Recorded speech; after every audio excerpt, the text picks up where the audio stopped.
Sumuko na sa NBI si Cedric Lee, ang isa sa mga hinatulang guilty sa kasong serious illegal detention for ransom na isinampa ng host na si Vong Navarro.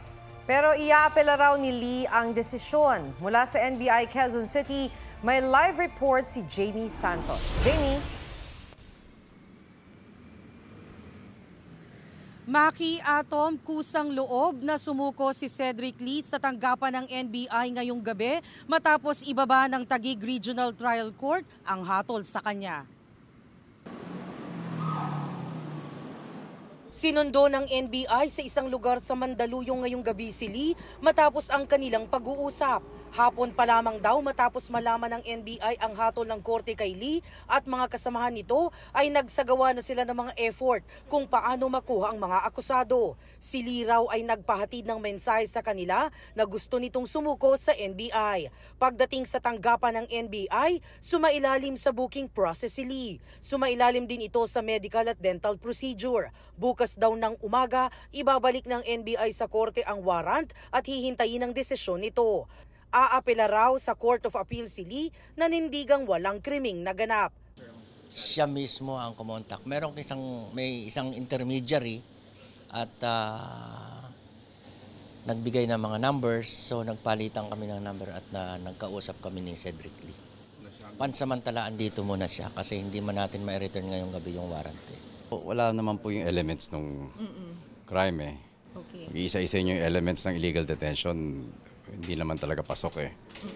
Diba? So, wala namang, we didn't detain him for more than 3 days, a few minutes lang, with the purpose of bringing him to the police. We never inflicted any serious physical injuries. Nag-testify naman yung doktor niya. Wala ring ransom, si Vong mismo, inamin niya. Hindi naman kami nanghingi ng pera sa kanya para palayain siya. Siya nag-offer ng damages sa police station na.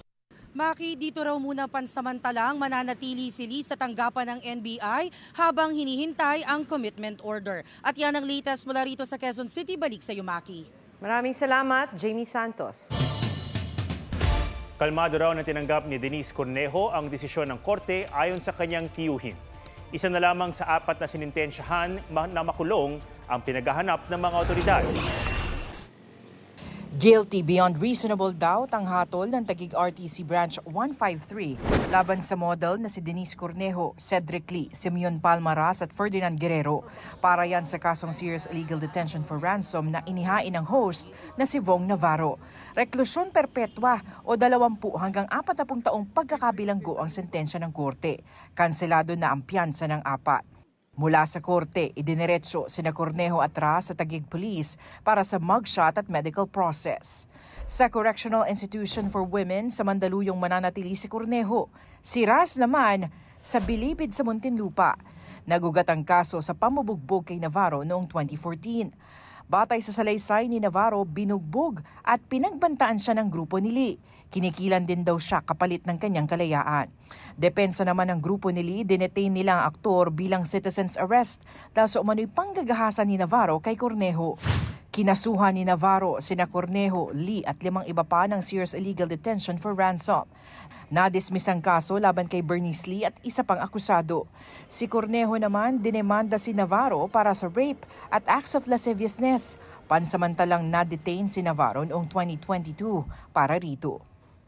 Pero binasura ng Korte Suprema ang kaso noong February 2023. Ang Supreme Court na mismo ang nagsabi na walang nangyari, walang ebidensya to show that Mr. Vong Navarro committed any crime which would have justified his being detained. So sinabi rin ng korte na the fact of detention is clear. Malinaw rin dun sa korte na si Mr. Vong Navarro ay nagsustain ng serious physical injuries. Ikinalungkot naman ng tiyuhin ni Cornejo ang desisyon. We were very sad and shocked, no? Nagod ang desisyon ng judge. Hindi kami napakita ng galit, no? O siya.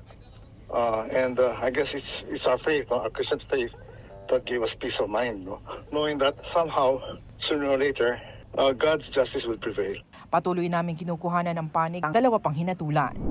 Emosyonal na nagpasalamat si Vong Navarro sa mga sumuporta sa kanya sa gitna ng anyay roller coaster na pinagdaanan niya. Sa programa niyang It's Showtime, nagpasalamat si Vong sa mga katrabaho niya para sa kanilang suporta. Nagpasalamat din siya sa Diyos, sa kanyang fans na patuloy raw na sumusuporta at naniwala sa kanya. Gayon din sa kanyang pamilya, lalo na sa may bahay niyang si Tanya. Of course, kay Tanya, nako, marami akong pagkukulang sa'yo, pero hindi mo ko iniwan. Marami akong kasalanan, pero nandiyan ka pa rin. Ayaw mong bumawi ako sa'yo. Mahal na mahal kita.